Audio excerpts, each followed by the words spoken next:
আমার মনে হয় না এমন সফট আর এত মজার নান রুটি আপনারা আগে কখনো খেয়েছেন। এতটাই মজা যে কি বলবো, এটার কোনো স্বাদের তুলনা হয় না। আর এমন নান রুটি আমার কাছে ছাড়া বাইরে কোথাও দেখতে পাবেন না। সবসময় তো মুরগির চামড়ার মতো নান রুটি টেনে টেনে ছিঁড়ে খেতে হয়। আজকে এই ভিডিওটা দেখলে ঘরে বসে শক্ত নান রুটি থেকে মুক্তি পাবেন। আসসালামু আলাইকুম, কেমন আছেন সবাই? আশা করি ভালো আছেন। আলহামদুলিল্লাহ, আমিও ভালো আছি। প্রথমে একটা বাটির আধা বাটি সুজি নিয়ে নিলাম, তারপর নিয়ে নিলাম এক বাটি ময়দা। বাস আধা বাটি সুজির সাথে এক বাটি ময়দাই যাবে। তারপর দিয়ে দিলাম 2 টেবিল চামচ পরিমাণ ইস্ট, আর সাথে দিয়ে দিলাম লবণ আর চিনি। আর এই লবণ আর চিনি আপনি আপনার পরিমাণ মতোই দিবেন। যাই হোক, তারপর ভালো করে হাতে মাখিয়ে নিয়েছি। আর এখন দিয়ে দিলাম পানি। এখন সুন্দর করে একটা সফট ডো তৈরি করে নেব। আপনারা তো আবার বলেন আমি সবসময় নাকি তেলের জিনিসে তৈরি করি, তা আজকে আমি তেলের জিনিস তৈরি করব না, একদমই তেল ছাড়া সবকিছু তৈরি করব। কিন্তু এখন ময়ান দিতে এসে দেখি হাতে লেগে যাচ্ছে, তেল ছাড়া কাজ হচ্ছে না। দেখেছেন, তেল সব জায়গায় লাগে, কি করব বলেন, না দিয়ে তো থাকতেই পারি না। এই তো এখন ভালো করে এটাকে ডলে ডলে ময়ান দিচ্ছি। ঠিক এভাবেই দিতে হবে, একটু একটু করে তেল দিবেন আর সামান্য করে এইভাবে ডলবেন।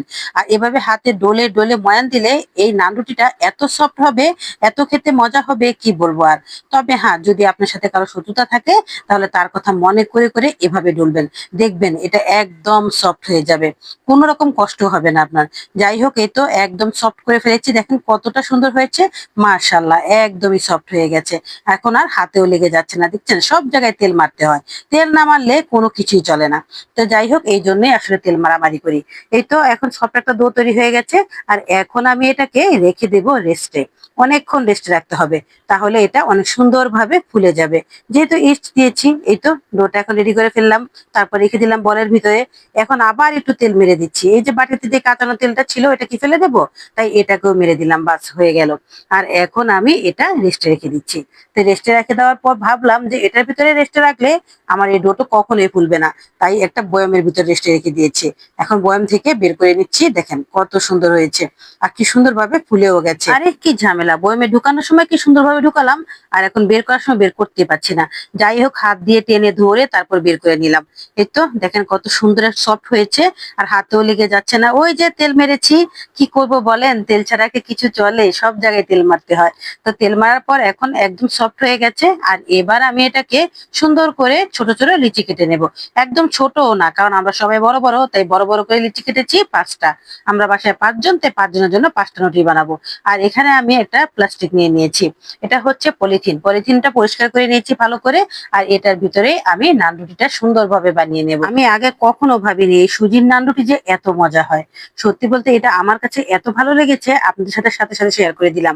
কারণ আপনারাও তাহলে বাসায় এভাবে নান রুটি বানিয়ে খেতে পারবেন, একদমই ঘরোয়া উপায়ে। যাই হোক, আমি এখন একটা বানিয়ে রেডি করে ফেলছি। দেখেন কত সুন্দর হচ্ছে, কি সুন্দরভাবে ফুলে যাচ্ছে।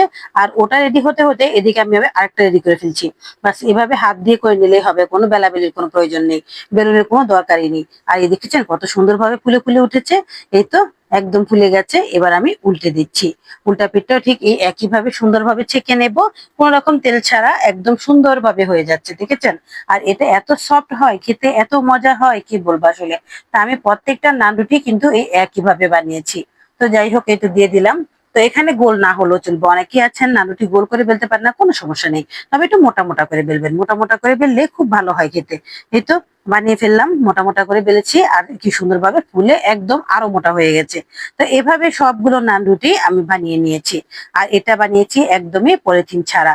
পলিথিন ছাড়াও কিন্তু বানানো যায়, তবে একটু পাতলা হয়ে যায় নিতে নিতে। আর শক্ত নান রুটি দাঁত দিয়ে টেনে টেনে ছিঁড়ে ছিঁড়ে খেতে হবে না, এটা মুখে দেওয়ার সাথে সাথে দাঁত নিজে নিজে কাজ করা শুরু করে দেবে, কারণ এতটাই নরম। যাই হোক, এতটাই খেতে ভালো লাগে। তো এখন আমি এই তো সবগুলো বানিয়ে নিয়েছি, বানানো শেষ। কিন্তু এখন আরেকটা কাজ আছে, এই কাজটা করলেই যা সুন্দর হবে নান রুটিগুলো, আর খেতেও ভালো লাগবে। সেটা হচ্ছে একটু করে বাটার লাগিয়ে দিলাম। বাসায় যদি বাটার থাকে তাহলে এভাবে সুন্দর করে বাটারটা একটু ঘষে দিলেই হবে। বাস, নান রুটিগুলো একদম ফ্রেশ লাগবে, খেতেও ভালো লাগবে। প্রতিদিন সকালে না হোক, আপনি মাঝে মাঝে সকালে এমন করে বাচ্চাদেরকে এই নিজে স্বাস্থ্যসম্মত হাতে বানানো নান রুটিটা কিন্তু খাওয়াতে পারেন। তবে রাতের বেলা ডোটা করে রাখবেন বা সকালবেলা উঠে বাস বানিয়ে ফেলবেন, কোনো ঝামেলা নেই, একদমই ভেজাল ছাড়া। এতক্ষণ তো বকবক করেছি, ছিঁড়ে তো দেখানো হয়নি, তাই একটা ছিঁড়ে দেখাচ্ছি কতটা সুন্দর হয়েছে। দেখেন, একদমই মোটা মোটা করে বানিয়েছি, আর আরো মোটা হয়ে গেছে হয়েছে ফুলে। আর সুজির নানরুটি এতটা সফট হবে এটা ভাবতেও পারবেন না আপনি। এই নানরুটিটা নরম হওয়ার পরও কিন্তু একদম সফট থাকবে, আর বাচ্চাদের স্কুলে টিফিনে এটা খুব ভালো যাবে। একটু বাটার লাগিয়ে দিবেন, শুধু শুধুই খেয়ে ফেলবে, কোনো কিছুর প্রয়োজন নেই। যাই হোক, কেমন হয়েছে এই সফট নানরুটি গুলো অবশ্যই কমেন্ট করে বলবেন, সাথে একটা লাইক দিয়ে দিবেন, আর বেশি ভালো লাগলে অবশ্যই শেয়ার করে রেখে দিবেন। ভালো থাকবেন সবাই, আজ এ পর্যন্তই। আল্লাহ হাফেজ।